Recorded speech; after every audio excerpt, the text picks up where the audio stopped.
وبرکاتہ. گھڑی کی طرف تو دیکھو سارے 9:30 ہو گئے اور سارے تھکے بیٹھے. سبحان اللہ. سبحان اللہ. یہ اگلوں کی بات نہیں کر رہا، پیچھے والوں کی بات کر رہا ہوں. بنگلہ دیش، کشمیر.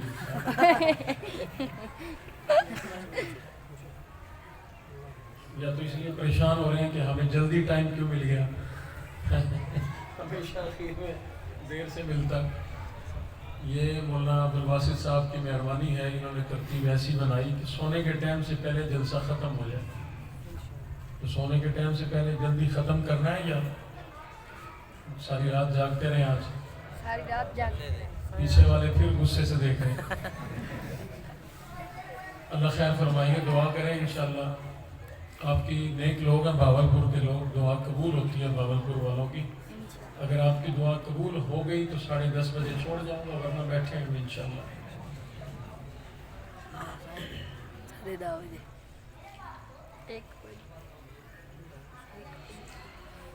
الحمدللہ. سبحان اللہ. الحمدللہ نحمده ونستعینه ونستغفره ونؤمن به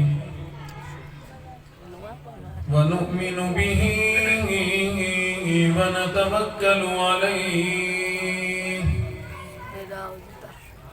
ونعوذ باللہ من شرور انفسنا ومن سیئات اعمالنا من يهده الله فلا مضل له ومن يضلله فلا هادي له سبحان اللہ. ماشاء اللہ. ونشهد أن لا إله إلا الله وحده لا شريك له ولا نظير له ولا مثال له ولا مثل له ولا معين له ولا وزير له ولا مشير له ونشهد أن سيدنا وسندنا ونبينا وشفيعنا وهادينا ومرشدنا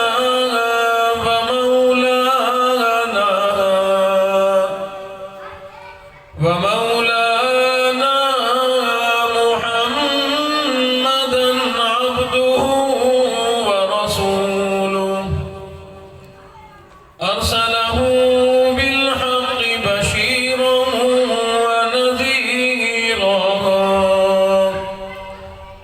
صلى الله تعالى عليه وعلى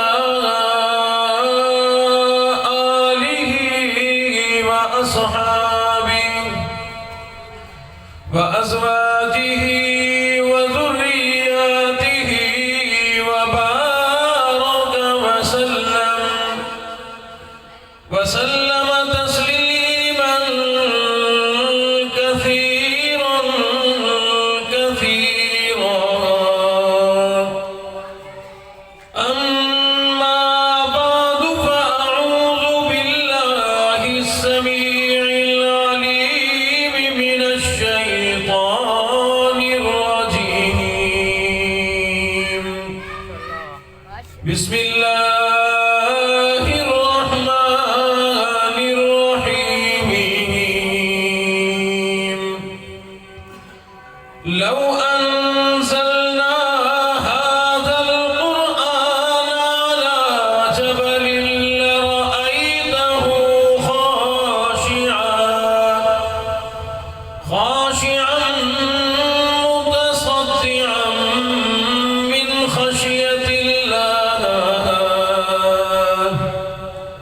وَتِلْكَ الْأَمْثَالُ نَضْرِبُهَا لِلنَّاسِ لَعَلَّهُمْ يَتَفَكَّرُونَ وقال الله تبارك وتعالى في مقام آخر يرفع الله الذين آمنوا منكم والذين أوتوا العلم درجات صدق الله مولانا العلي العظيم وبلغنا رسوله النبي الكريم ونحن على ذلك لمن الشاهدين والشاكرين والحمد لله رب العالمين. درود پاک. اللهم صل على محمد وعلى آل محمد كما صليت على إبراهيم وعلى آل إبراهيم إنك حميد مجيد. اللهم بارك على محمد وعلى آل محمد كما باركت على إبراهيم وعلى آل إبراهيم إنك حميد مجيد.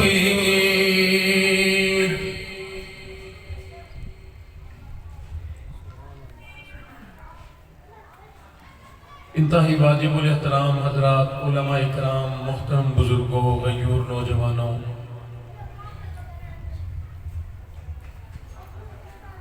برادر محترم مولانا عبدالباسط صاحب اور جامع مسجد فیض اللہ کی انتظامیہ، تمام حضرات کی محبت کی وجہ سے آج کا یہ پروگرام منعقد کیا گیا، مجھے بھی مدعو کیا. رب کائنات کے فضل و کرم سے اللہ نے مجھے بھی بروقت حاضری کا شرف بخشا. اللہ رب العزت ہم سب کا یہاں مل بیٹھنا اپنی بارگاہ میں قبول فرمائے. تھوڑا تھوڑا آگے آ جائیں، جو ساتھی بعد میں آ رہے ہیں یا اٹھ کے گئے ہیں پیچھے ہی بیٹھ جائیں گے، توجہ جو ہے وہ ادھر ادھر نہیں جائیں گی. بچے اور بچیاں، طلباء و طالبات تقریباً 12 ایسے ہیں جنہوں نے قرآن مجید مکمل کیا. حفظ والے بھی ہیں، ناظرہ والے بھی ہیں. پروردگار عالم کی مہربانی سے یہ سب کچھ ہوتا ہے. اللہ رب العزت کسی کا انتخاب فرماتے ہیں قرآن کے لیے تو اس کے سینے میں قرآن کی دولت اس کو ڈال دیتے ہیں. جن طلباء و طالبات نے قرآن مجید پڑھا، زبان کے ذریعے پڑھا جاتا ہے، دل اور دماغ میں لکھا جاتا ہے. جو حضرات قرآن مجید کے حافظ ہیں انہیں پتہ ہے اس بات کا جو میں کہنا چاہ رہا ہوں. ہم لوگ جب بھی قرآن مجید پڑھتے ہیں، زبانی تراویح میں ہو، نماز میں ہو یا کسی بھی حالت میں، جب حافظ صاحب، قاری صاحب زبانی قرآن مجید کی تلاوت کرتے ہیں تو انہیں وہ لکھا ہوا نظر آتا ہے جو انہوں نے قرآن مجید میں پڑھا تھا، یاد کیا تھا. وہ صفحات ان کے سینے میں، ان کے دماغ کے اندر اللہ رب العزت نے لکھ دیے. یعنی یہ جو کئی سو صفحات کا قرآن مجید ہوتا ہے، یہ حافظ قرآن کے دل و دماغ کے اندر لکھا جاتا ہے. یہ بہت بڑی عظمت ہے، یہ بہت بڑی فضیلت ہے کسی حافظ قرآن کی کہ اللہ نے اس کے دل کے اندر بھی، دماغ کے اندر بھی قرآن مجید کو تحریر کر دیا. یہ کتنا بڑا مقام ہے، کتنا بڑا مرتبہ ہے. آؤ ایک واقعے کے ذریعے بات سمجھاتا ہوں. اللہ رب العزت نے آدم علیہ السلام کو پیدا فرمایا. تمام جتنے فرشتے وہاں موجود تھے سب فرشتوں کو فرمایا کہ آدم کو سجدہ کرو. تمام فرشتوں کو حکم دیا کہ آدم کو سجدہ کرو. سب فرشتوں نے سجدہ کیا لیکن حضرت اسرافیل علیہ السلام نے سب سے پہلے سجدہ کیا. یہ سجدے میں پہل کرنے کی وجہ سے اللہ نے حضرت اسرافیل علیہ السلام کو یہ عظمت عطا فرمائی کہ اللہ نے پورا قرآن مجید حضرت اسرافیل کی پیشانی کے اوپر لکھ دیا. حضرت اسرافیل کے ماتھے پہ پیشانی پہ پورا قرآن مجید جیسے لوح محفوظ میں ہے، یہ یوں کہوں کہ ہماری کتاب قرآن مجید کے صفوں میں ہے، وہ پورا کے پورا قرآن مجید حضرت اسرافیل کی پیشانی پہ لکھا ہوا ہے.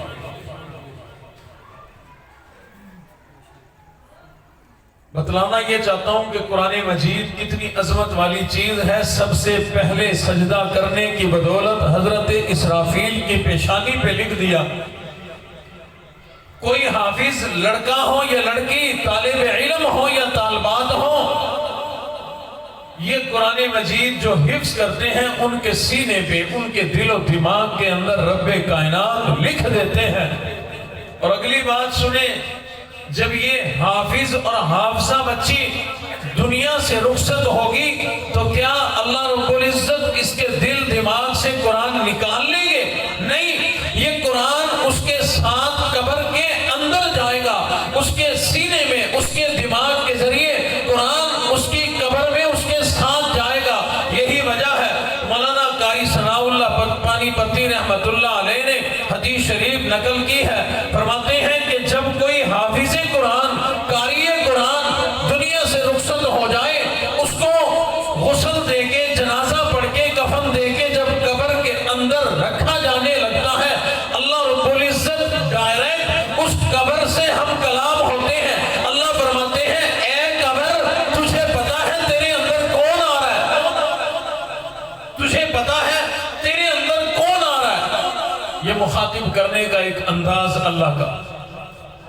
پروردگار عالم ارشاد فرماتے ہیں قبر کو، اے قبر کی مٹی، اے زمین کے ذرات، تمہیں پتا ہے تمہارے اندر اس وقت کون آ رہا ہے؟ زمین وہاں کی قبر ہاتھ جوڑ دیتی ہے، رب کائنات میں جانتی ہوں تیرا قرآن پڑھنے والا، تیرا قرآن پڑھانے والا اپنے سینے میں قرآن لے کر میرے اندر آ رہا ہے. مجھے آپ کا اگلا حکم بھی معلوم ہے. جس آدمی کے سینے میں قرآن ہو، دنیا سے رخصت ہو گیا، قبر کے اندر آ گیا.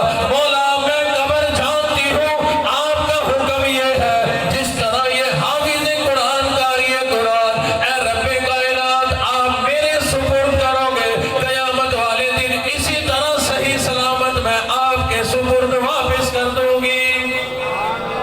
حدیث شریف میں ہے حضور علیہ السلام نے ارشاد فرمایا حافظ قرآن، قاری قرآن کے جسم کو اس کی قبر کی مٹی نہیں کھایا کرتی.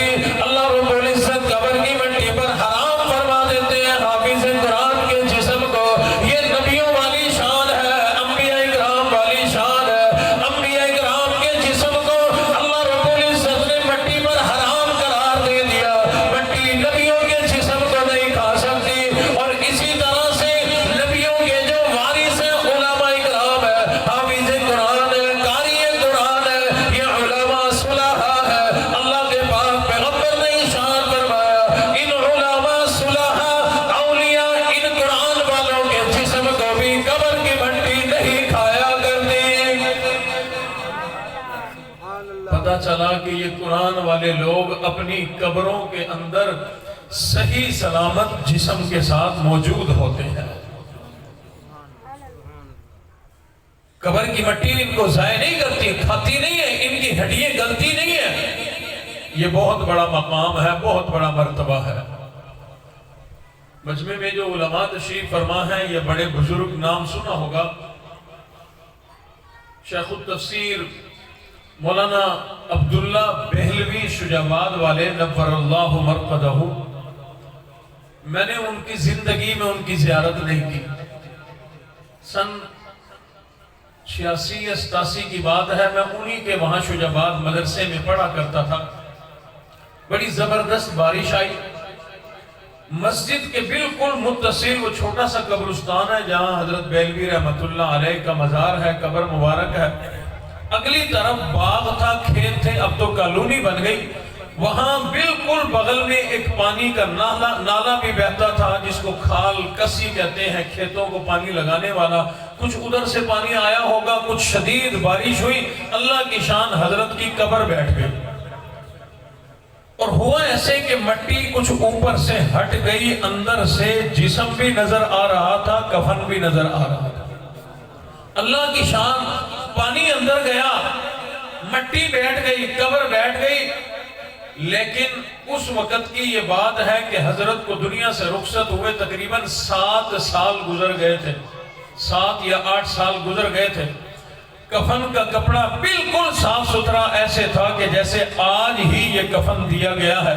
اور حضرت کے جسم کو علماء نے مشورہ کر کے باہر قبر سے نکالا تو 7 سال کے بعد جسم ایسا نرم و نازک بہترین تھا کہ جیسے دنیا سے رخصت نہیں ہوئے سوئے پڑے ہیں.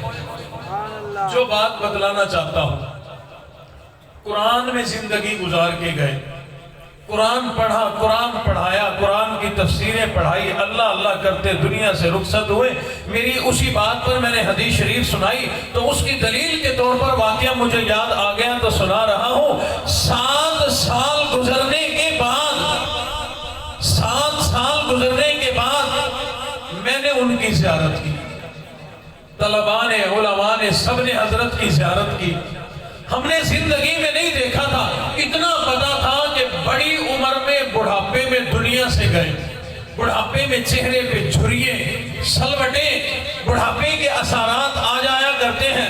لیکن اللہ کی شان, 7 سال کے بعد دنیا سے رخصت ہونے کے 7 سال کے بعد جب ہم نے اس قرآن والے کے چہرے کی زیارت کی, پرانے دیکھنے والوں نے بتایا کہ زندگی میں بڑھاپے کی جو جھریے تھی آج نہیں ہے, آج چہرہ حسین ہو گیا. تو پتہ چلا قرآن والوں کو قبر کی مٹی نہیں کھایا کرتی, قبر کی مٹی کے جسم کو ضائع نہیں کیا کرتی, بلکہ اور زیادہ حسن و جمال مل جایا کرتا ہے. قرآن والوں کی قبر عام قبر نہیں ہوا کرتی, بلکہ قرآن والوں کی قبر کو رب کائنات جنت بنا دیا کرتے, جنت کے مناظر قائم کر دیا کرتے. قرآن والوں کی قبر عام لوگوں جیسی قبر نہیں ہوا کرتی. اسی بات سے اندازہ لگاؤ, دنیا سے جانے کے بعد, قبر میں جانے کے بعد, حافظ قرآن کو, قاری قرآن کو, عالم دین کو, اللہ والوں کو اتنا بڑا مرتبہ مل جاتا ہے. قیامت والے دن کتنا بڑا مرتبہ ملے گا اور دنیا کے اندر ان کا کتنا بڑا مقام و مرتبہ ہوا کرتا ہے. حضور علیہ السلام نے ارشاد فرمایا, کل قیامت کا دن ہوگا, کسی آنکھ کو سایہ نصیب نہ ہوگا, وہاں سایہ ہوگا بھی نہیں, نہ کوئی درخت ہے, نہ کوئی عمارت ہے. ہر آدمی گرمی شدید ہے, بڑا پریشان ہوگا. لیکن قرآن کے حفاظ کو رب کائنات اپنے عرش کا سایہ نصیب فرمائیں گے. ارشاد فرمایا مدنی کریم صلی اللہ علیہ وسلم نے, 3 لوگ ایسے ہیں, ان 3 لوگوں کی تعظیم کرنا, ادب کرنا ایسے ہے جیسے خود اللہ کی تعظیم کر لی ہو, اللہ کا ادب کر لیا. 3 لوگوں کا ادب, 3 لوگوں کی عزت کرنا ایسے ہے جیسے اللہ کی عزت کی ہو, اللہ کا ادب کیا ہو. انصاف کرنے والا بادشاہ, انصاف کرنے والا بادشاہ, دعا کرو اللہ ہمیں عطا بھی فرمائے. لیکن انصاف کرنے والا بادشاہ ملے گا اس وقت جب رعایا بھی انصاف کرنے والی ہو. ہم بھی تو کہیں نہ کہیں کے حکمران ہیں نا جی, اپنے گھر کے بادشاہ ہیں, اپنے گھر کے حکمران ہیں, اپنے گھر میں انصاف نہیں کرتے. معاشرے میں جہاں تک ہماری کہیں دکانداری ہے, تاجر ہے, جہاں جہاں تک ہمارے ہاتھ پھیلے ہوئے ہیں, ہم بھی انصاف نہیں کرتے. جس دن ہم انصاف کرنے والے بن گئے تو اللہ ہمیں پھر انصاف کرنے والا بادشاہ بھی عطا فرمائیں گے. حضور حضور علیہ السلام نے ارشاد فرمایا انصاف کرنے والا اگر کوئی بادشاہ رب کائنات تمہیں عطا فرما دے، اس انصاف کرنے والے بادشاہ کی عزت کرنا ایسے ہے جیسے اللہ کی عزت کر لیو۔ اسی طرح حدیث شریف میں ہے، فرمایا کوئی بزرگ مسلمان ہے، بوڑھا مسلمان ہے، سفید ریش مسلمان ہے، فرمایا اس بوڑھے بابا جی مسلمان کی عزت کرنا ایسے ہے جیسے اللہ کی عزت کی ہو، اس کا ادب کرنا ایسے ہے جیسے اللہ کا ادب کیا ہو۔ اسی طرح حدیث شریف میں ہے کسی حافظ قرآن قاری قرآن کا ادب اور عزت کرنا ایسے ہے جیسے اللہ کی عزت کر لیا۔ کتنا بڑا مقام ہے، کتنا بڑا مرتبہ ہے کسی حافظ قرآن کا، قرآن پڑھنے والوں کا۔ وہ اس لیے ہے کہ قرآن مجید بڑی عظمت والی کتاب ہے، بڑی شان والی کتاب ہے، اتنی عظمتوں والی کتاب ہے کہ رب کائنات نے اس کو نازل کرنے کے لیے ہر عظمت والی چیز کا انتخاب کر لیا۔ پروردگار عالم نے جبرائیل امین کے ذریعے قرآن مجید کو دنیا میں نازل فرمایا، جو تمام فرشتوں کا سردار فرشتہ ہے۔ جس مہینے میں قرآن مجید کو نازل کیا رمضان المبارک تمام مہینوں کا سردار مہینہ ہے۔ جن راتوں کے اندر قرآن مجید نازل ہوا لیلۃ القدر کی رات ہے، تمام دنیا کی راتوں کی سردار ہے۔ جس شہر میں قرآن مجید نازل ہوا تمام شہروں کا سردار ہے۔ جس ملک میں قرآن نازل ہوا تمام ملکوں کا سردار ہے۔ جن گلیوں میں جن پہاڑوں پر قرآن مجید نازل ہوا وہ تمام پہاڑوں کے سردار بن گئے، اور جس نبی پر رب کائنات نے قرآن مجید کو نازل فرمایا وہ تمام نبیوں کے سردار نبی ہے۔ یہی وجہ ہے کہ قرآن مجید بھی تمام کتابوں کی سردار کتاب ہے۔ قرآن مجید سے جس نے بھی رشتہ قائم کیا، تعلق قائم کیا، رب کائنات نے اس کو دونوں جہان کی سعادتیں عطا فرما دی۔ اور وہ قرآن سے تعلق چھوڑنے والا، قرآن سے رشتہ جوڑنے والا، مرد کیا، عورت کیا، بوڑھا کیا، جوان کیا، جو بھی ہو، جس نے قرآن سے تعلق چھوڑ لیا، قرآن سے اپنا رشتہ بنا لیا، قرآن سے محبت کی، قرآن سے یاری لگائی، رب کائنات نے اس کو دونوں جہان کی سعادتیں، دونوں جہان کی عظمتیں عطا فرمائی۔ اس لیے قرآن مجید خود عظمت والی کتاب ہے، جو بھی قرآن سے جڑ گیا وہ بڑی عظمت والا بن گیا۔ ہم لوگ بھی قرآن اور قرآن والوں سے اگر جڑ جائیں گے تو پروردگار عالم ہمیں بھی بڑی عظمت دنیا آخرت کی عطا فرمائیں گے۔ ایک عالم بڑا اچھا جملہ بول رہے تھے، توجہ سے سنیں گے تو مزہ بھی آئے گا۔ فرما رہے تھے کہ قرآن سے جس کی بھی نسبت ہوئی وہ عظمت والا بن گیا۔ جبرائیل کیا، رمضان کیا، لیلۃ القدر کی رات کیا، مکہ اور مدینہ کیا، غار حراء اور غار ثور کیا، شہر اور ملک کیا، جو بھی قرآن سے منسوب ہوا رب کائنات نے اس کو عظمت عطا فرمائی۔ اور عالم فرما رہے تھے کہ عین ممکن ہے پروردگار عالم نے میرے اور آپ کے نبی کو تمام نبیوں کا امام بنایا، اس کی وجہ بھی یہی ہو کہ اللہ نے ہمارے نبی کو بھی قرآن مجید سے منسوب فرما دیا۔ پہلے نبیوں کی عظمتیں بھی کم نہیں، رب نے بڑی عظمتیں عطا فرمائی، لیکن کیونکہ قرآن ہمارے نبی پہ نازل ہوا تو اللہ نے ہمارے نبی کو تمام نبیوں کا سردار بنا دیا۔ اور حقیقت بات ہے جو کہیں بھی کسی فہرست میں زیادہ علم والا ہوتا ہے وہ زیادہ شان والا ہوتا ہے۔ صحابہ اکرام کی جماعت میں ایک شخص ہے، ایک فرد ہے، رب کائنات نے اس کو بڑا علم عطا فرمایا۔ یہی وجہ ہے کہ اس شخص کو، اس ہستی کو تمام صحابہ کا امام کہا جاتا ہے۔ جانتے ہیں آپ لوگ ان کا نام؟ کوئی بھی نہیں جانتا؟ اللہ اکبر۔ باگلپور میں آتے ہوئے مجھے بھی کئی سال ہو گئے، میری بھی زندگی ضائع ہو گئی اس کا مطلب۔ جس صحابی کو اللہ نے تمام صحابہ کا امام بنایا، کیوں جی؟ ابو بکر صدیق سیدنا ابو بکر صدیق رضی اللہ تعالیٰ عنہ یا تو تھکے بیٹھے ہیں یا ڈرے بیٹھے ہیں. اور بھائی آج میں نے زیادہ ٹائم نہیں لینا, ٹھیک ہے پہلے جب بھی آیا ہوں بہاولپور 2-2.5 گھنٹے سے پہلے میرا پیٹ نہیں بھرتا, لیکن آج اتنا ٹائم نہیں لینا. اس کی وجہ کئی ساری اور بھی ہیں, اور ایک وجہ یہ کہ میں سیدھا سرگودا سے آ رہا ہوں, بڑا لمبا سفر کر کے, رات بھی نہیں سوئے, کل رات اور آج کے دن میں بڑی مشکل سے 2-2.5 گھنٹے سوئے ہیں, تو تھکاوٹ بھی ہے. لیکن آپ اگر تھکے ہوئے ہیں تو پھر میں آپ سے بھی زیادہ تھکا ہوا ہوں, اگر آپ تازہ دم ہیں میں آپ سے بھی زیادہ فریش ہوں. سننے کا موڈ ہوتا ہے نا جب, پھر ہی کوئی صحیح اچھی باتیں سناتا ہے اور اللہ دل میں ڈالتا ہے. سبحان اللہ. تو سننے کا موڈ نہ ہو تو پھر ہم بھی کوشش کرتے ہیں جلدی جلدی لپیٹیں, نرا دے منہ کرانا, جلدی جائیں گے, جلدی سوئیں گے, صبح جلدی بیدار ہوں گے, اگلے کام سوچیں گے. تو پریشانی سے نہ بیٹھے, محبت سے بیٹھے. حالانکہ سب کو آپ کو پتا تھا کہ تمام صحابہ کے امام حضرت ابو بکر صدیق ہیں, اور یہ میں نہیں بنا رہا.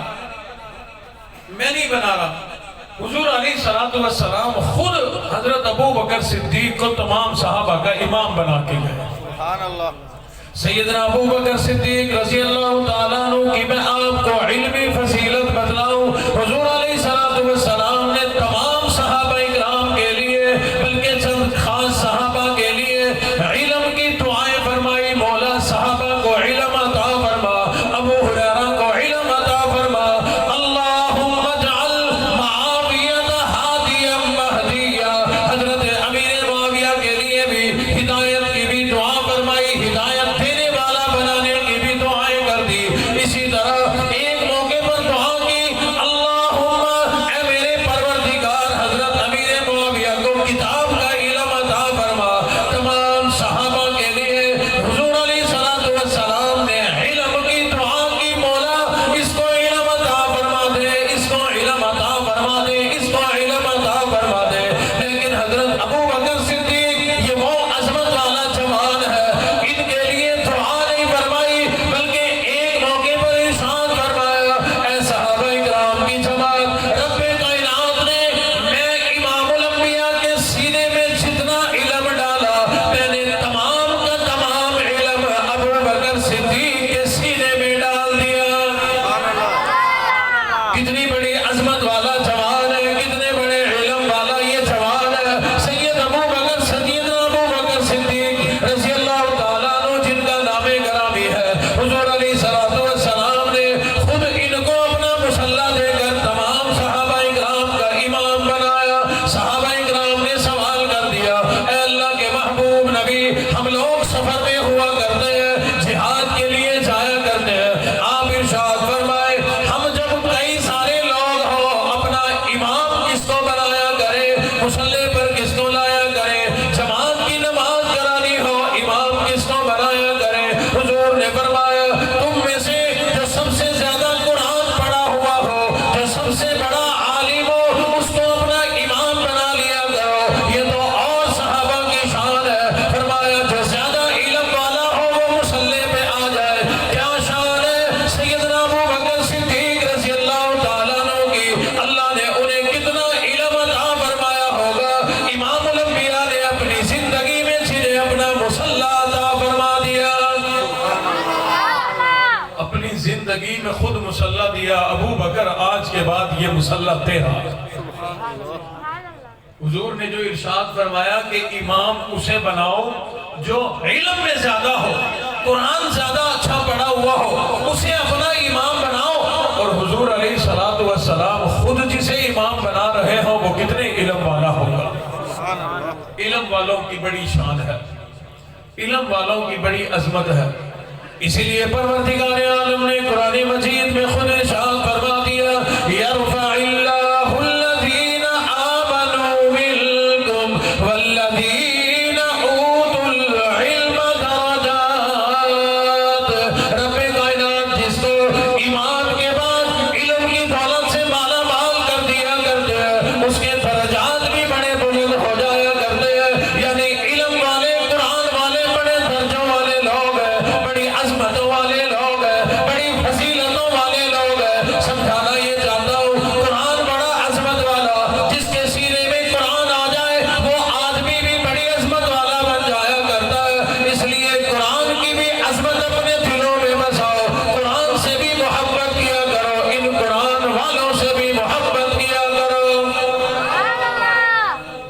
فائدہ کیا ہوگا؟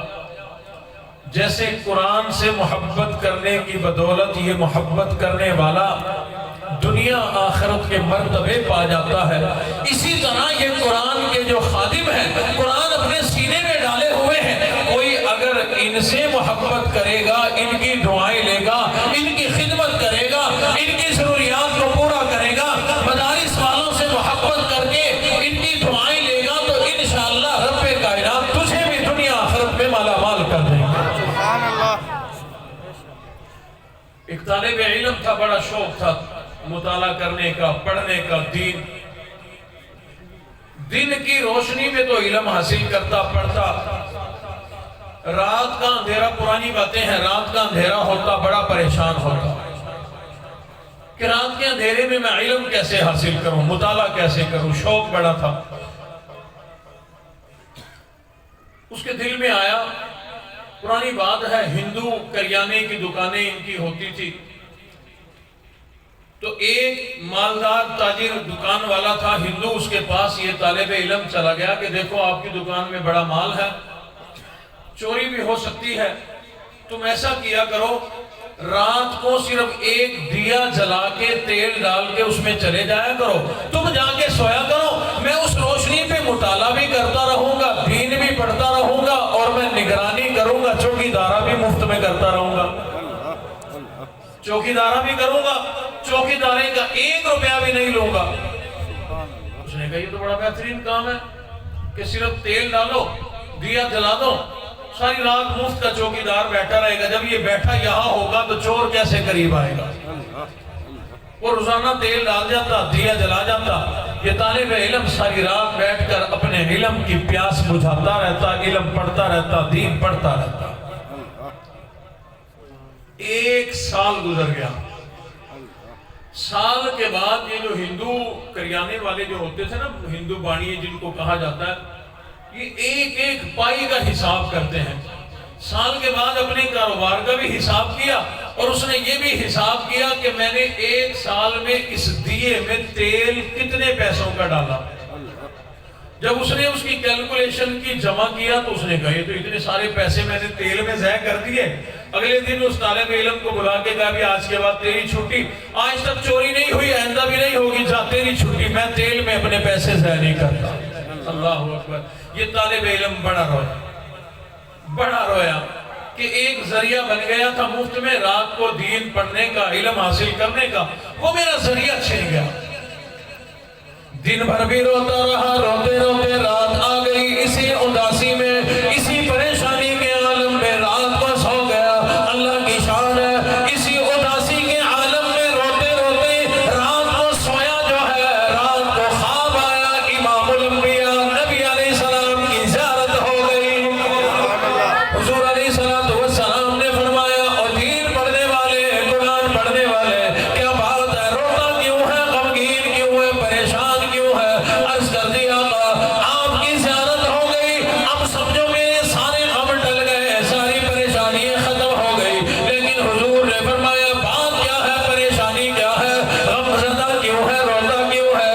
عرض کر دی آقا کیا بتلاؤں، مجھے علم حاصل کرنے کا بڑا شوق ہے، دین پڑھنے کا بڑا شوق ہے، ایک انتظام کیا تھا، رات کو چوکی دارہ بھی کرتا تھا، اپنی دین کی علم کی پیاس بھی بجھایا کرتا تھا، ایک ذریعہ بنا تھا، وہ ذریعہ چھن گیا، رہوں گا تو کیا کروں، غمگین نہ ہو تو کیا کروں؟ حضور علیہ السلام نے فرمایا گھبرانے اور پریشان ہونے کی ضرورت کوئی نہیں، وقت کے بادشاہ کے پاس چلا جا، جا کر کے میرا پیغام دے دے۔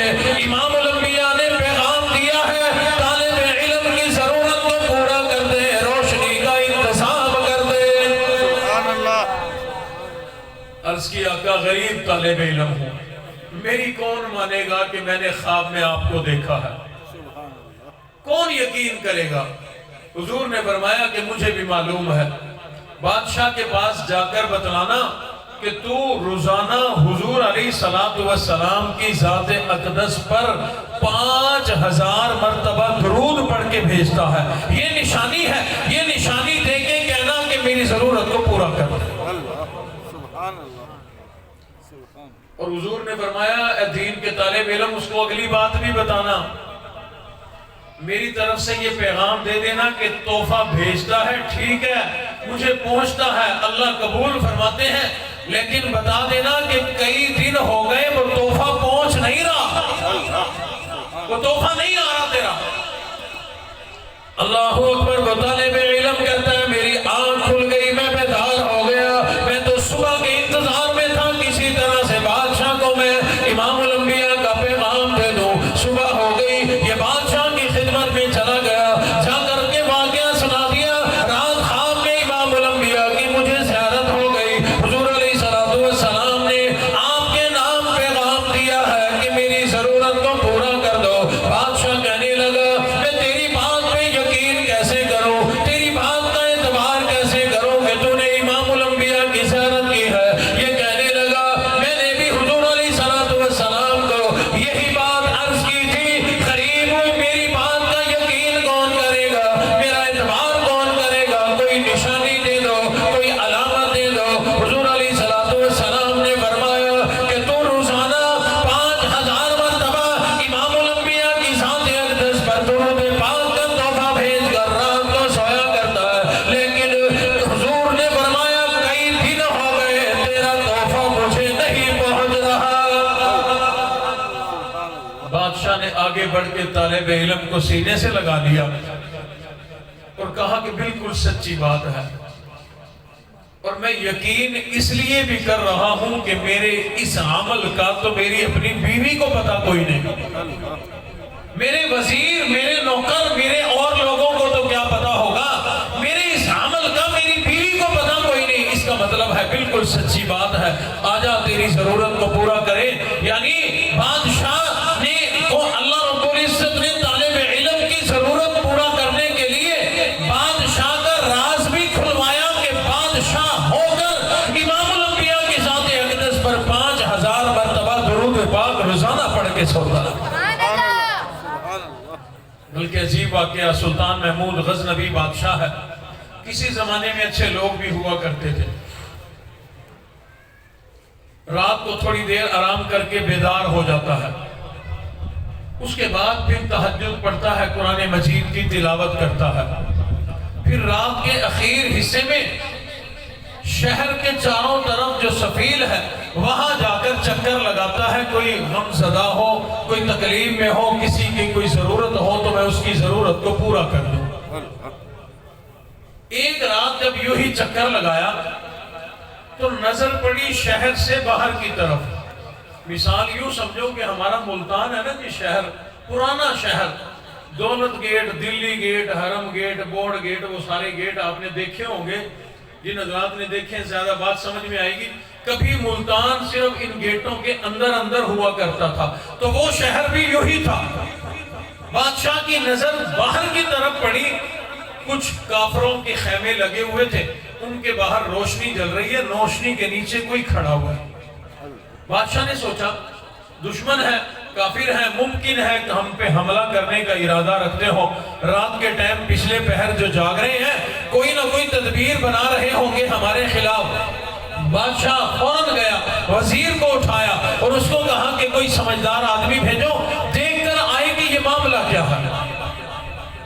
وزیر نے ایک سمجھدار آدمی کو جگا کر کے گھوڑا دے دیا، تیز گھوڑا دوڑاؤ، جلدی چلے جاؤ، وہاں جا کر حالات لے کے آؤ، یہ کیا بات ہے، کون آدمی ہے، رات کا پچھلا پہر ہے، یہ جاگ کیوں رہے ہیں، یہ کیا تدبیریں اور منصوبے بنا رہے ہیں۔ وہ آدمی گھوڑا دوڑا کر کافروں کے خیمے کے باہر لگی ہوئی روشنی کے نیچے جب گیا، عجیب معاملہ دیکھ کر پریشان ہو گیا۔ ایک طالب علم قرآن مجید لے کر کے کھڑا ہے اور قرآن مجید کی تلاوت کر رہا ہے،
کل قیامت والے دن اللہ کے دربار میں ہم دعویٰ دائر کریں گے، بادشاہ کا گریبان پکڑیں گے۔ وہ آدمی دوڑا، بادشاہ کے پاس پہنچا اور جا کر کے پیغام دیا، بادشاہ اپنی خیر بنا، تیرے خلاف وہ اللہ کی عدالت میں دعویٰ دائر کیے کھڑے۔ نیک بادشاہ تھا، نیکی کا زمانہ تھا۔ بادشاہ اتنا پریشان ہوا کہ فوراً اسی وقت ان کی طرف دوڑا اور اس گھوڑے والے کو بھیجا کہ انہیں بھی میرے پاس لے آؤ۔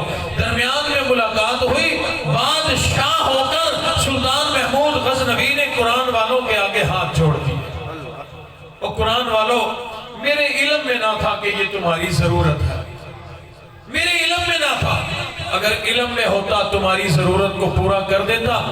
آج کی رات کے لیے یہ میں بادشاہ کے محل کی روشنی لے جاؤ، آج اس پہ گزارا کرو، کل تمہارے مدرسے میں، تمہارے حجرے میں، تمہارے کمرے میں روشنی کا انتظام ہو جائے گا۔ سبحان اللہ۔ قرآن والوں کی ضرورت روشنی تھی، انہیں روشنی مل گئی، لے کر کے بیٹھ گئے، قرآن پڑھنے لگے، اپنا سبق یاد کرنے لگے۔ انہی میں وہ ایک سمجھدار بچہ تھا، وہ کہنے لگا کہ بھائی خاموش ہو جاؤ، بعد میں قرآن کا سبق اپنا یاد کر لینا، میری ایک بات سن لو۔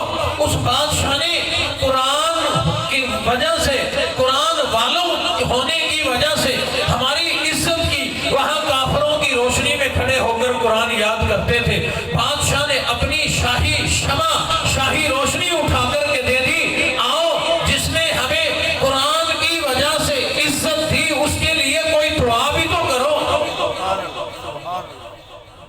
انہوں نے کہا بھی ہمیں دعا کرنی نہیں آتی، ہاں ایک طریقہ ہے، دعا تم کرو، آمین ہم کہیں گے۔ یہ قرآن والے جو لوگ ہیں نا، قرآن والے، میرا تجربہ ہے اور حدیث شریف میں حضور علیہ السلام کا ارشاد ہے، یہ جو قرآن والے ہیں ان کی دعائیں قبول ہوتی ہیں، ان سے دعائیں لیا کرو۔ ان طالب علموں نے بادشاہ کے لیے دعا کرنا شروع کر دی، بچہ دعا کرتا جاتا ہے، باقی بچے آمین کہتے جاتے ہیں۔ اس نے دعا کر دی، مولا جس بادشاہ نے ہمیں قرآن کی وجہ سے عزت دی ہے، اس بادشاہ کی عزت میں اور اضافہ فرما دے۔ کئی ساری دعائیں کرتے کرتے طالب علم نے بڑی عجیب دعا کر دی، مولا بادشاہ نے قرآن کی وجہ سے ہماری عزت کی ہے، پروردگار عالم بادشاہ کو اس انداز میں عزت عطا فرما دے، آج ہی رات کو خواب میں بادشاہ کو اپنے محبوب نبی کی زیارت نصیب فرما دے۔ ادھر بادشاہ کہتا ہے کہ میں ان کی ضرورت پوری کر کے مسجد میں چلا گیا۔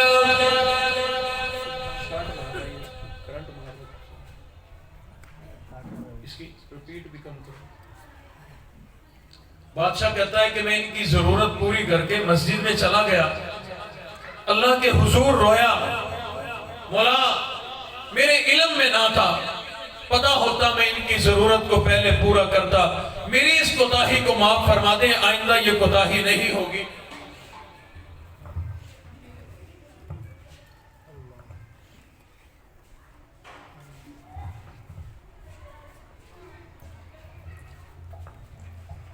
مولا آئندہ یہ کوتاہی نہیں ہوگی، مہربانی فرما مجھے معاف فرما دے۔ رویا دھویا، شکرانے کے نفل ادا کیے، جا کر کے بادشاہ سو گیا۔ بادشاہ کہتا ہے میں سویا جو ہوں، میں نے خواب دیکھا، مسجد نبوی ہے، ریاض الجنہ میں بیٹھا ہوں، سامنے امام الانبیاء کا روضہ اطہر ہے، امام الانبیاء کے روضہ اطہر کی جھالیوں کی زیارت ہوئی، میری آنکھیں بھی ٹھنڈی ہو گئی، میرا سینہ بھی ٹھنڈا ہو گیا۔ اللہ رب العزت ہم سب کو یہ زیارات نصیب فرمائے۔ آج کل یہ دعا کرنے کی زیادہ ضرورت ہے، کیونکہ سال ہو گیا، تمام دنیا کے مسلمان ترس رہے ہیں، سال ہو گیا، باولپور والے تو نہیں ترس رہے ہوں گے، نیک لوگ ہیں، انہوں نے تو زیارات اتنی کر لی کہ اب طلب نہیں رہی۔ بہرحال پورے ملک میں جہاں بھی جاتا ہوں لوگ دعا کے لیے کہتے ہیں کہ اللہ کرے حرمین شریفین کی یہ جو پابندی ہے لاک ڈاؤن کی وجہ سے، کرونا کی وجہ سے، کم از کم حرمین شریفین کی تو یہ پابندی کھل جائے، تو بہت زیادہ دعائیں کرنے کی ضرورت ہے۔ بادشاہ کہتا ہے کہ میں نے خواب دیکھا مسجد نبوی میں ہوں، ریاض الجنہ میں بیٹھا ہوں. جنہوں نے زیارت کی ہے وہ سمجھ گئے میرے ہاتھوں کے اشاروں کو بھی. حضور علیہ السلام نے فرمایا تھا کہ ماں بین بیتی و منبری روضۃ من ریاض الجنہ. اللہ نے میرے گھر سے لے کر آج جو حضور کا روضہ اطہر ہے، فرمایا میرے گھر سے لے کر میرے منبر تک کی ساری جگہ کو اللہ نے ریاض الجنہ بنا دیا. سبحان اللہ. اور یہ تصور میں نہ لانا کہ رب کائنات نے امام الانبیاء کی زبان مبارک سے اس جگہ کا نام ریاض الجنہ رکھ دیا. اس کا صرف نام ریاض الجنہ ہے، صرف نام ہی نہیں بلکہ رب کائنات نے وہ آسمانوں والی جنت زمین پر اتار دی. وہی حقیقتاً جنت زمین پر اتاری گئی. اسی کی بدولت رب کائنات نے تمام زمین کو بڑی عظمتیں عطا فرما دی، تمام زمین کو بڑی فضیلتیں عطا فرما دی. کتنی بڑی عظمت ملی. آسمان اپنی تمام بلندیوں کے باوجود، بڑی بڑی عظمتوں کے باوجود، اونچی چیز کی بڑی عظمت ہوا کرتی ہے. زمین تو ہمارے پیروں کے نیچے روندی جاتی ہے، لیکن ان پستیوں کے باوجود، آسمان کی بلندیوں کے باوجود، زمین آسمان کو کہتی تھی کہ میری عظمت زیادہ ہے. اس کی کئی ساری دلیلیں زمین نے دے دی، آسمان نے بھی دلیلیں دی کہ میری عظمت زیادہ. شاعر نے قلم اٹھایا، ترجمانی کر دی. شاعر کہتا ہے آسماں بولا کہ مجھ پر چاند کیسا نور والا ہے. آسماں بولا کہ مجھ پر چاند کیسا نور والا ہے. زمین بولی کہ مجھ پر بھی محمد کملی والا ہے. آسماں بولا ستاروں سے مسیل میرا سینہ ہے. زمین بولی کہ مجھ پر بھی مکہ اور مدینہ ہے. آسماں بولا کہ مجھ پر صاحب معراج آیا تھا. زمین بولی کہ تجھ سے پہلے مجھ پر قدم لگایا تھا. آسماں بولا کہ مجھ پر لوح قلم عرش علا ہوں گے. زمین بولی کہ مجھ پر بھی شہید کربلا ہوں گے. آسماں بولا کہ مجھ سے ابر رحمت برستا ہے. آسماں بولا کہ مجھ سے ابر رحمت برستا ہے. زمین بولی کہ تو بھی تو روضہ محمد کو ترستا ہے. فرمایا ماں بین بیتی و منبری روضۃ من ریاض الجنہ. سلطان محمود غزنوی رحمۃ اللہ علیہ فرماتے ہیں اسی ریاض الجنہ میں میں بیٹھا ہوا تھا. میں نے خواب دیکھا ریاض الجنہ میں بیٹھا ہوں، سامنے امام الانبیاء کا روضہ اطہر ہے. نعرے تکبیر، اللہ اکبر. شان مصطفیٰ، زندہ باد. عظمت مصطفیٰ، نعرے تکبیر. اللہ اکبر. فرماتے ہیں میں نے روضہ اطہر کی جالیوں کو دیکھا، میری آنکھیں ٹھنڈی ہو گئی. آنکھوں کے ذریعے میرا سینہ ٹھنڈا ہو گیا. فرماتے ہیں تھوڑی دیر گزری، میری نظر پڑی، ایک بڑے حسین و جمیل نوجوان میری طرف چلے آتے ہیں. اللہ نے میرے دل میں ان کی عزت ڈال دی. میں ان کی عزت کے لیے، اکرام کے لیے کھڑا ہو گیا. وہ نوجوان میرے قریب آتے گئے، اتنے قریب آئے، انہوں نے مجھے اپنے سینے سے لگا لیا. میرا سینہ ٹھنڈا ہو گیا. میں نے عرض کر دی اے حسین نوجوان، آپ جیسا حسن و جمال والا میں نے دنیا میں آج تک نہیں دیکھا.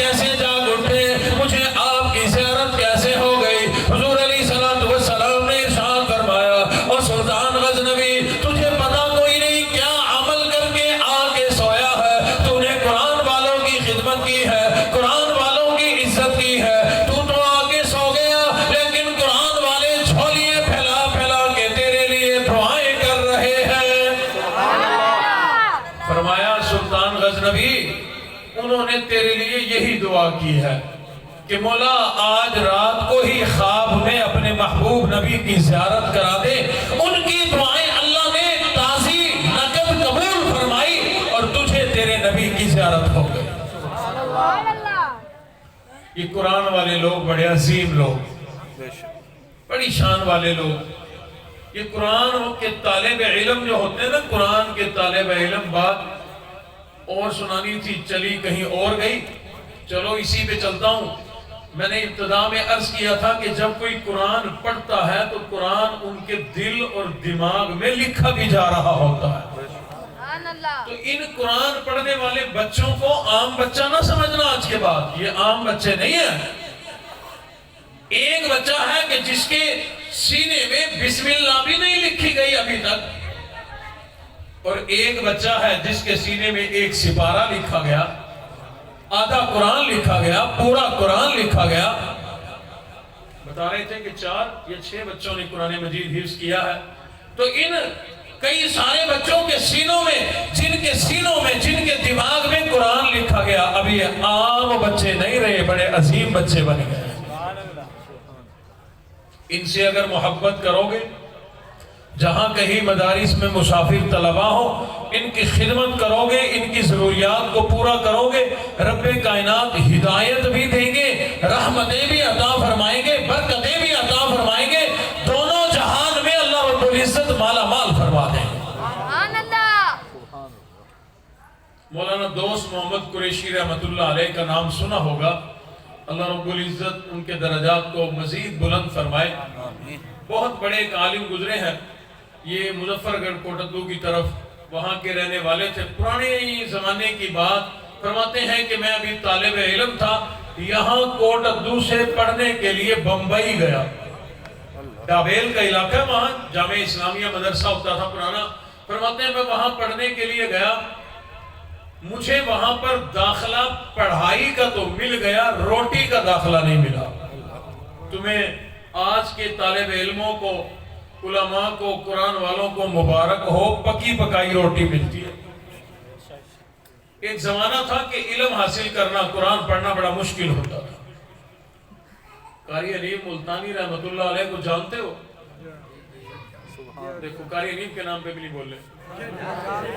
سپیکر نکال کے میں نے مارا نا یوسف آپ کو، یہ سارے اٹھ کے بھاگ جائیں گے. جانتے ہیں سارے؟ قرآن سن کے آپ کو کتنا مزہ آتا ان کا. لیکن ابا جی فرمایا کرتے تھے کہ میں نے قرآن اتنا آسان نہیں پڑھا. ایک معذوری، اور اس زمانے میں روٹی مدرسے سے نہیں ملا کرتی تھی، ایک گھر سے مانگ کے لانی پڑتی تھی، ایک گھر سے. ابا جی فرمایا کرتے تھے کہ طالب علم اس زمانے میں بھی شرارتی تھے. تو مجھے کہتے تھے کہ تم یہاں بیٹھا رہتا ہے، نبینا ہے تو کیا ہوا؟ ہاتھ تو ہے، پاؤں تو ہے، دماغ تو ہے، جسم تو ہے، ہمارے ساتھ چلو، اپنے سر پہ چھاپا روٹی کا رکھ لو، یہ پکڑ کے رکھو، ہم راستہ بتائیں گے، لے لے کے روٹی ڈالتے رہیں گے، اٹھانے کے تو کام آئے گا نا. معذوری کے باوجود روٹیاں اکٹھی کر کے لانی، پھر جو مقدر میں ہوتی وہ ملتی، کھاتی، رب کا شکر ادا کرتے، اللہ کا قرآن پڑھا کرتے. آج کے قرآن پڑھنے والوں تم خوش نصیب ہو، آسانی کے دور میں پیدا ہوئے ہو. مولانا دوست محمد قریشی رحمت اللہ علیہ فرماتے ہیں اتنی دور یہاں کوٹدو سے بمبئی گیا، ڈھابیل گیا، پڑھائی کا داخلہ مل گیا، روٹی نہیں ملتی.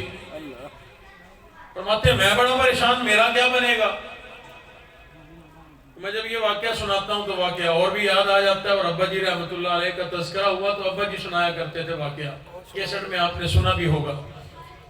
فرماتے ہیں حضرت تھانوی رحمت اللہ علیہ کا زمانہ، جو طالب علموں کی جتنے کی روٹی پکا سکتے تھے اتنوں کو داخلہ دے دیا. ایک طالب علم کئی دور سے یوں ہی چل کے آ گیا، منت کی کہ مجھے داخلہ دو. حضرت نے فرمایا کہ تجھے پڑھائی کا داخلہ ہے، روٹی نہیں ہے. روٹی جہاں سے مرضی کھا، پڑھائی ملے گی، روٹی نہیں ہے تو بھئی تیری مرضی ہے، واپس چلا جائے. یہ روئے کہ میں اتنی دور سے آیا، میرا کیا بنے گا. یہ بیٹھا رو رہا ہوں. ایک آدمی مسجد سے نماز پڑھ کے نکلا. اس نے کہا بچے کیا ہے، کیوں روتا ہے؟ کہا جی رونا تو کیا کروں، اتنی دور سے آیا، پڑھائی ملتی ہے، روٹی نہیں ملتی، میں کہاں جاؤں. اس نے کہا پریشان نہ ہو، میری اماں فوت ہو گئی تھی، میں نے 40 دن روٹی دینی ہے، 40 دن تجھے روٹی دوں گا، 40 دن کے بعد کوئی اور انتظام بھی ہو جائے گا۔ اس نے کہا چلو یہ بھی اچھا، 40 دن تو کھاؤں پھر دیکھی جائے گی۔ اور جب 40واں دن آیا نا، طالب علم کو فکر لاحق ہوئی کہ اب میرا کیا بنے گا۔ طالب علم نے سجدہ کیا، سجدہ، اور سجدے میں دعا مانگ رہا ہوں، مولا ہون کہ بے دی اماں ٹور، اس کے تو 40 دن پورے ہو گئے نا، اب کسی اور کی مرے تو روٹی ملے۔ وہ دعا مانگ رہا تھا، کسی طالب علم نے اس کی دعا سن لی، وہ بھاگ کے گیا حضرت کے پاس کہ حضرت مہربانی کرو اس کی روٹی چالو کر دو ورنہ وہ کسی کا سر لے جائے گا، کسی کی اماں ابا مار کے رہے گا۔ فرمایا لے کے آؤ، بلایا اس کو، کہا کہ وہ گرو آدمی مہربانی کر تجھے روٹی ملے گی، میں اپنے حصے کی دے دوں گا لیکن کسی کے ماں باپ کو نہ مار۔ بہرحال مولانا دوست محمد قریشی رحمت اللہ علیہ فرماتے ہیں میں دین پڑھنے کے لیے اپنے علاقے یہاں سے چل کر ڈھابیل بمبئی چلا گیا، مجھے تعلیم کا داخلہ تو مل گیا، روٹی کا داخلہ نہیں ملا۔ مدرسے والوں نے کہہ دیا پڑھائی ملے گی، روٹی نہیں ملے گی۔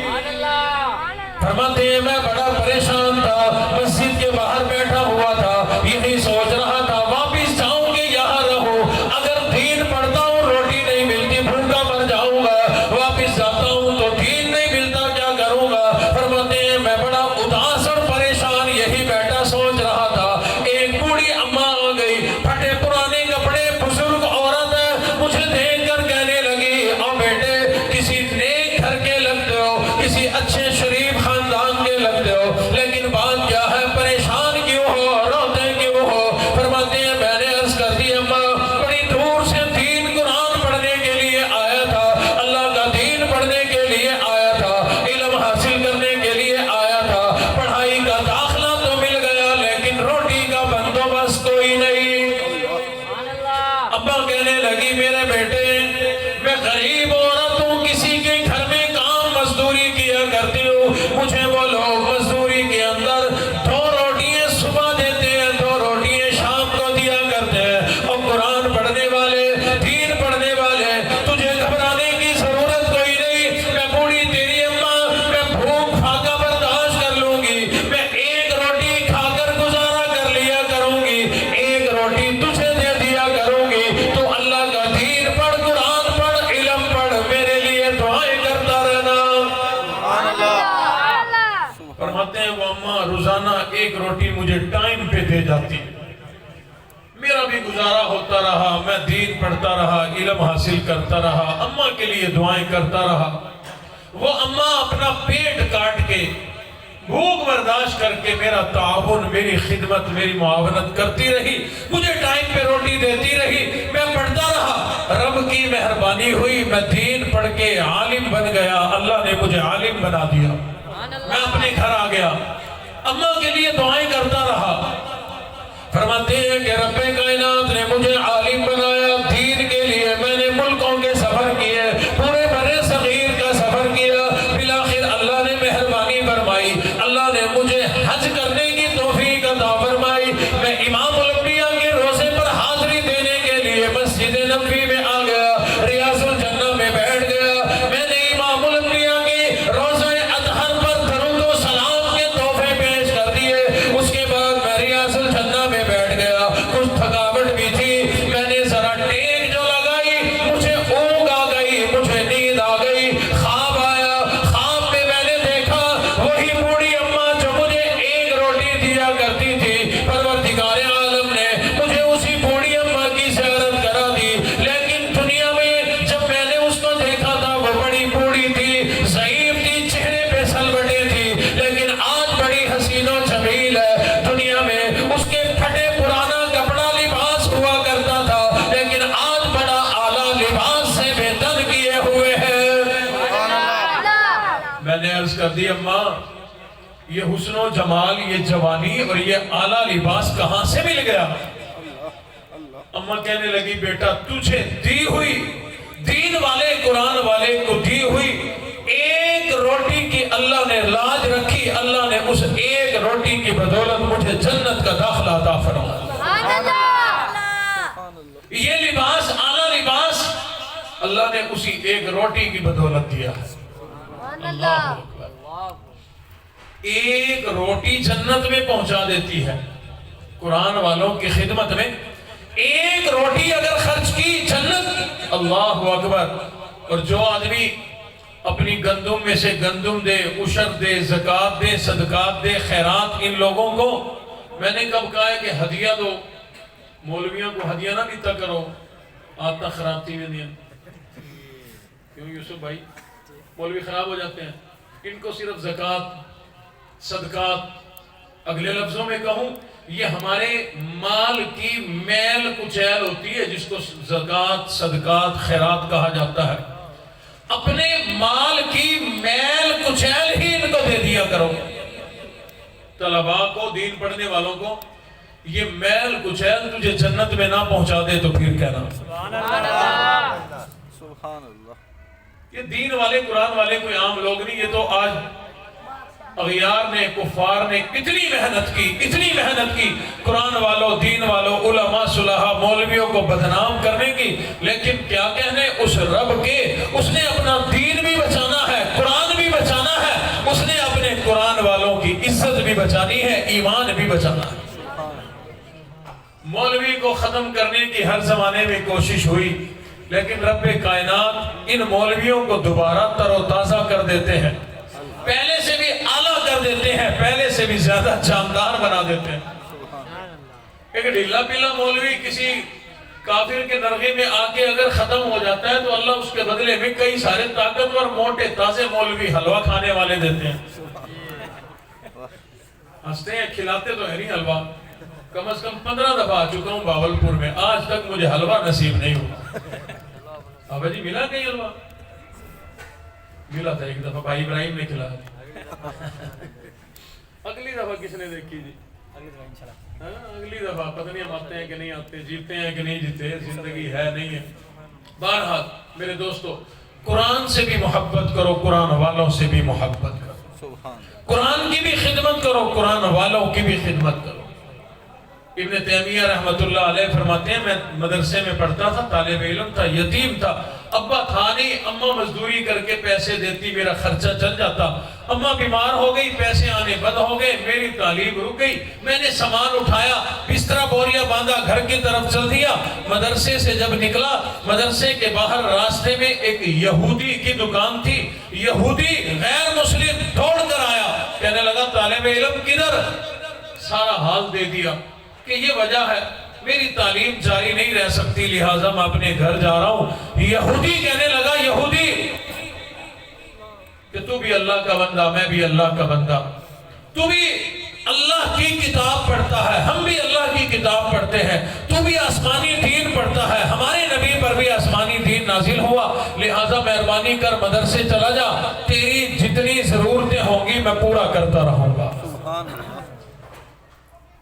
یہودی ہو کر قرآن والے، دین والے سے محبت کی، اس کی ضرورت کو پورا کیا. اور یہ ان کے لیے دعائیں کیا کرتے، میں مختصر کر رہا ہوں، دعائیں کیا کرتے. سید حسین احمد مدنی رحمت اللہ علیہ فرماتے ہیں، لکھتے ہیں کتاب میں کہ ہمیں یہ خبر ملی کہ اللہ نے ابن تیمیہ رحمت اللہ علیہ کی دعاؤں کی بدولت اس یہودی کو ایمان کی دولت سے مالا مال کر دیا. یہ قرآن والے، دین والوں کی خدمت اگر غیر مسلم کرے گا اللہ ایمان دیں گے، بے ہدایتہ کرے گا اللہ ہدایت دیں گے، بے نمازی کرے گا اللہ نماز والا بنا دیں گے. اور پھر عین ممکن ہے، بلکہ یہ بات یقینی ہے، تجربات شاہد ہے کہ ان قرآن والوں کی خدمت کرنے والے لوگوں کو اللہ کلمے والی موت نصیب فرماتے ہیں. تو اس لیے جہاں کہیں بھی مدارس ہوں، علماء طلباء پڑھنے پڑھانے والے لوگ ہوں، اکثر مدارس کے اندر غریب طلباء ہوتے ہیں، یتیم طلباء ہوتے ہیں. میرے مدرسے میں آؤ، آپ کو ملواؤں، دکھاؤں. ایسے طلباء ہیں عید کی چھٹیاں انہیں دو، وہ اپنے گھر نہیں جاتے، اپنے گھر نہیں جاتے. عید اپنے ماں باپ کے ساتھ یا رشتہ دار جو بھی ہیں دنیا میں ان کے ساتھ منانے نہیں جاتے. میں کئی دفعہ انہیں کہتا ہوں کہ کرایہ میں دیتا ہوں جاؤ، کہنے لگے جی ہماری وہاں سے تو یہاں اچھی عید بن جائے گی. یہاں مدرسے میں کوئی نہ کوئی نیک آدمی ہمارا کچھ تعاون عیدی دے جائے گا. یتیم ہے نہ اماں نہ ابا، ہماری عید کیسے؟ تو ان طلباء کے ساتھ محبت کیا کرو، ان کی خدمت کیا کرو، ان کی ضروریات کو پورا کیا کرو، ان سے دعائیں لیا کرو. میرا اپنا تجربہ ہے، میں نے ایسے لوگوں کو دیکھا، ان کی خدمت کر کے ان سے دعائیں لینے والے لوگوں کو اللہ نے زیرو سے اٹھا کر ہیرو بنا دیا. زیرو سے ہیرو بنا دیا. میرے اپنے مدرسے کے یتیم غریب طلباء کو نئے کپڑے ایک آدمی نے پہنائے، ان طالب علموں نے ان کو دعا دی. وہ آدمی چند ہزار مہینے کے کمانے والا آدمی تھا، اس وقت ارب پتی ہے. ارب پتی ہے. اپنے پلے کو چھوٹی موٹی سواری بھی نہیں تھی. خود وہ آدمی مجھے کہتا ہے قاری صاحب ہمارے پاس بس والے کو کرایہ دینے کے لیے پیسے نہیں ہوتے تھے سفر کرنے کے لیے. ہم چلتی بس پہ جب تھوڑی تھوڑی چل رہی ہوتی تھی بس کے پیچھے لٹک جایا کرتے تھے تاکہ کرایہ نہ دینا پڑے اور سفر بھی ہو جائے. ہم ایسے غریب لوگ تھے. آج آؤ ملتان میں ملواؤں، اللہ نے ان کو پراڈو گاڑی دی ہے. پراڈو گاڑی. قرآن والوں سے اگر دعا لیں گے، ان قرآن والوں کی دعائیں، تین شخصیات جن کی دعائیں اللہ قبول فرماتے ہیں. اللہ نے کبھی امام الانبیاء رسول اللہ صلی اللہ علیہ وسلم کی دعا کو رد نہیں فرمایا. اس کے بعد تجربات بھی ہیں، حدیث شریف بھی ہے. ماں باپ کی دعائیں قبول ہوتی ہیں، اماں ابا کی اولاد کے حق میں دعائیں قبول ہوتی ہیں. اور تیسرے نمبر پر یہ قرآن والے ہیں، قرآن والوں کی ہر دعا قبول ہوتی ہے. ان سے دعائیں لیا کرو، چھوٹی موٹی کوئی ان کی ضرورت پوری کر کے دعائیں لے لیا کرو. ان کی دعائیں انشاءاللہ وہاں پہنچا دو گی جہاں کے حقدار نہیں ہوں گے. کیا کرو گے خدمت. آپ کے مدرسے میں مسافر طلباء نہیں ہے، مقامی ہے. تو بہرحال مقامی طلباء جہاں پڑھتے ہیں مدرسے کی جو ضرورت ہو اس ضرورت کو پورا کیا کرو، دیکھ لیا کرو. اساتذہ ہیں، اساتذہ کی تنخواہیں ہیں، ان چیزوں کا آ کر کے حال احوال لیا کرو.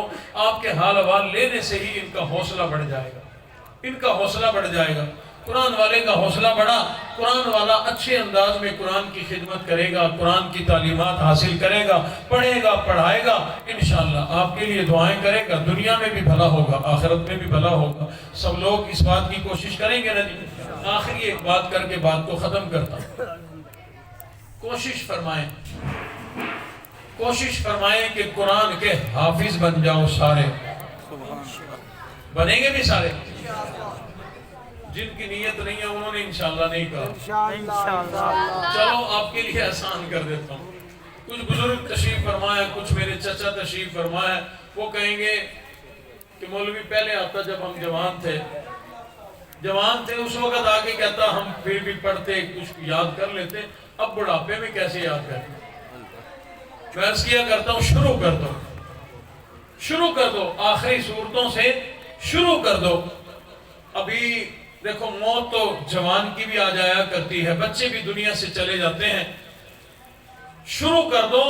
5, 10, 15 آخری چھوٹی چھوٹی صورتیں پڑھی ہوں گی، یاد کی ہوں گی.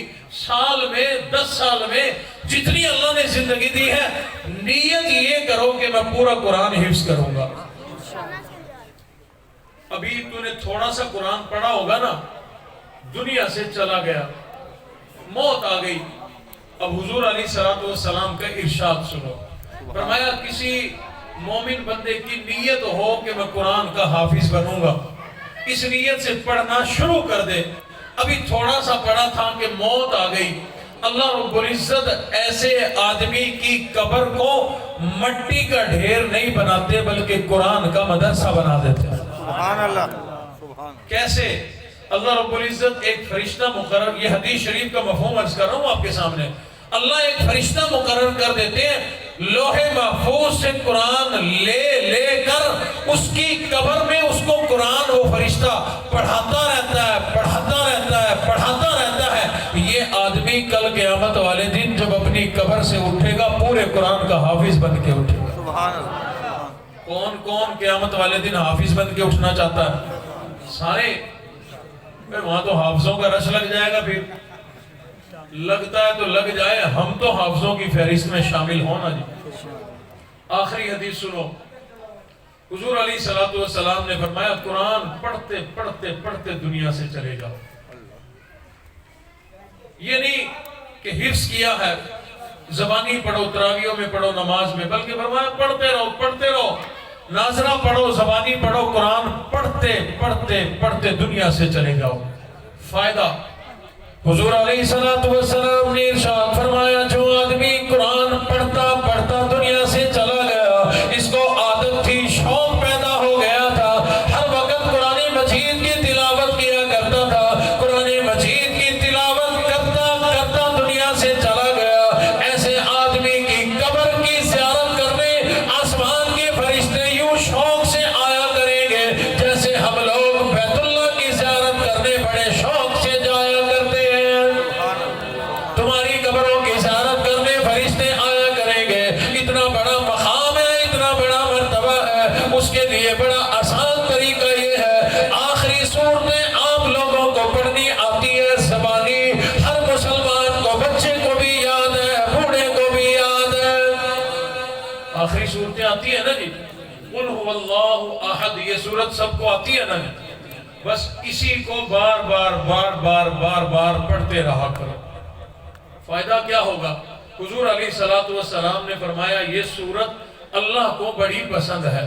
جو آدمی اس صورت کی بار بار محبت سے تلاوت کرے، فرمایا وجبت لہو جنہ، اس آدمی پہ جنت واجب ہو جاتی ہے. میں نے آپ کو جنت کا راستہ دکھا دیا. اس صورت کو زیادہ سے زیادہ پڑھو، کثرت کے ساتھ پڑھو. اور پھر اگلی بات عرض کروں، حضور نے فرمایا اس صورت کو زیادہ پڑھنے والا آدمی جنتی. وجبت لہو جنہ، اس آدمی پہ جنت واجب ہو گئی. اور جو چلتا پھرتا جنتی ہو، جس کو جنت مل گئی، کیا دنیا میں اس کو برکتیں نہیں ملیں گی؟ اس کا مطلب یہ ہوا کہ اپنی دکان میں بیٹھ کر اس سورت کی تلاوت کیا کر. اگر اب تمہارے کھیت ہیں، کاشتکار لوگ ہو، کھیتوں میں چلتے پھرتے تلاوت کیا کرو. تمہارے باغات ہیں، باغات میں تلاوت کیا کرو. اپنی دکان میں بیٹھ کر دکانداری بھی کر، سورت اخلاص کی تلاوت بھی کر، رحمتیں بھی آئیں گی، برکتیں بھی آئیں گی، اور دنیا میں تو چلتا پھرتا جنتی بھی بن جائے گا. اور اگر ہو سکے اور اس سے بڑی اور کچھ آیات ہیں، صورتیں ہیں، ان کو بھی یاد کرو. سورت الفاتحہ بڑی عظمت والی، آیت الکرسی بڑی عظمت والی، سورت یاسین، سورت ملک یہ بڑی عظمت والی. پورے قرآن کی بڑی عظمت ہے، لیکن ایک ایک آیت، ایک ایک سورت کی الگ الگ بڑی عظمت ہے. ان کو پڑھا کرو. رب کائنات تمہاری زندگیوں میں بھی، صحت میں بھی، گھروں میں بھی برکتیں عطا فرمائیں گے، کاروبار میں بھی برکت عطا فرمائیں گے. اللہ رب العزت سے دعا ہے جو کچھ میں نے کہا آپ نے سنا، اللہ اس پہ ہمیں عمل کرنے کی توفیق عطا فرمائے. آج کے اس پروگرام کو اللہ اپنی بارگاہ میں قبول فرمائے. وآخر دعوانا ان الحمدللہ رب العالمین. ماشاءاللہ، یہ تھے مقرر شیریں زباں ویز خوشیل حال جناب حضرت مولانا قاری محمد حنیف رحمۃ اللہ علیہ کے صاحبزادے حضرت مولانا بلال حنیف صاحب. بڑے خوبصورت آواز میں، بڑے خوبصورت انداز میں قرآن پاک کی عظمت اور فضیلت بیان فرما رہے تھے.